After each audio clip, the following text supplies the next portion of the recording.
हिंदू धर्म में माना जाता है कि पति पत्नी का रिश्ता 7 जन्मों का होता है। अब सोचने वाली बात यह है कि क्या पति पत्नी के बीच पिछले 7 जन्मों में भी कोई रिश्ता रहा है। यह विश्वास संभवतः 7 फेरों और 7 शब्दों के अभ्यास से स्थापित हुआ था। आज के इस वीडियो में हम आपको बताएंगे कि पति और पत्नी के बीच कैसे होता है 7 जन्मों का रिश्ता। लेकिन इससे पहले कि वीडियो में आगे बढ़ें, यदि अभी तक आपने हमारे चैनल हरियर टेल्स को सब्सक्राइब नहीं किया है तो कृपया चैनल को सब्सक्राइब कर लें और पास में बने बेल आइकन बटन को जरूर दबाएं ताकि हमारे चैनल की लेटेस्ट अपडेट आप तक सबसे पहले पहुंच जाए। हिंदू धर्म सिखाता है कि तलाक से बड़ी कोई बुराई नहीं है, इसलिए लोगों का मानना है कि शादी हमेशा पवित्र और स्थायी होता है। पुनर्जन्म के सिद्धांत का अर्थ है कि हमारे रिश्ते एक चक्र में चलते रहेंगे। कुछ दोस्त होंगे, कुछ दुश्मन होंगे और कुछ प्रेमी होंगे, कुछ पति होंगे, कुछ पत्नियां होंगी और कुछ माताएं या पिता या बहनें होंगी। ज्योतिष शास्त्र के अनुसार व्यक्ति की कुंडली में कई अलग अलग रिश्ते होते हैं, जिससे यह पता चलता है कि आपके पिछले जन्म में आपका बेटा, बेटी या पत्नी कौन थी।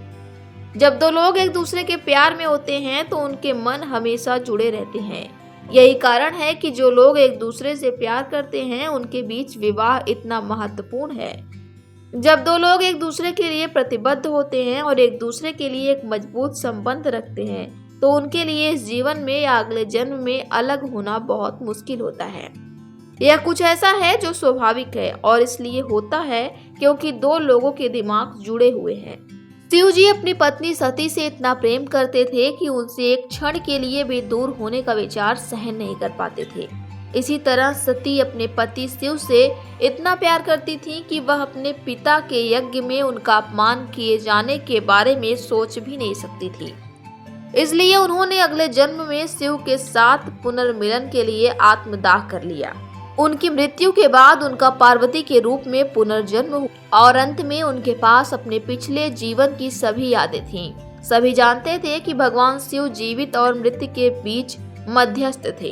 हिंदू विवाह एक स्त्री और पुरुष के बीच एक विशेष प्रकार का संबंध है जो कई जन्मों तक चलता है, चाहे कुछ भी हो जाए। इस रिश्ते को तोड़ना मुमकिन नहीं है।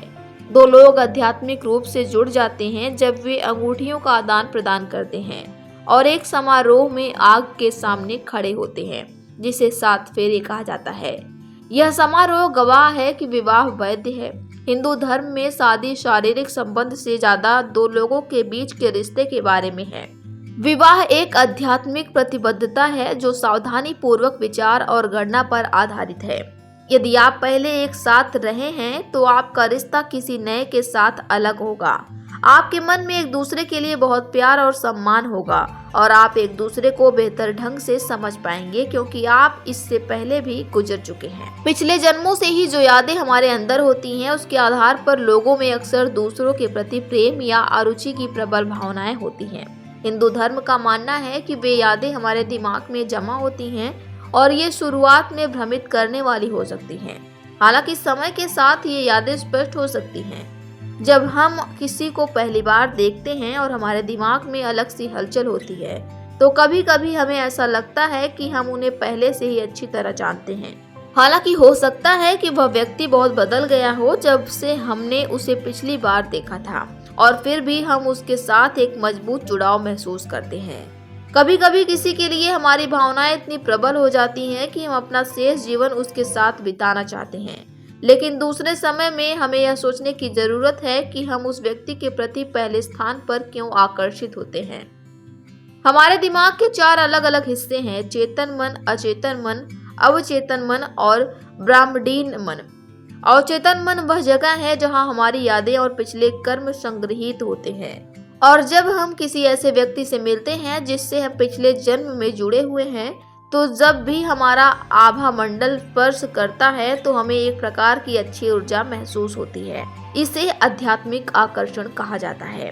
आपके अंदर क्या भावनाएं आ रही हैं, इस बारे में जागरूक होना महत्वपूर्ण है क्योंकि कभी कभी हम किसी के प्रति विशुद्ध रूप से उसके शारीरिक आकर्षण के आधार पर आकर्षित हो जाते हैं। तो दोस्तों, आज की इस वीडियो में बस इतना ही। उम्मीद करते हैं कि आज की यह वीडियो आपको पसंद आई होगी। वीडियो अच्छा लगा हो तो लाइक, शेयर और सब्सक्राइब जरूर करें। वीडियो में अंत तक बने रहने के लिए आप सभी का धन्यवाद।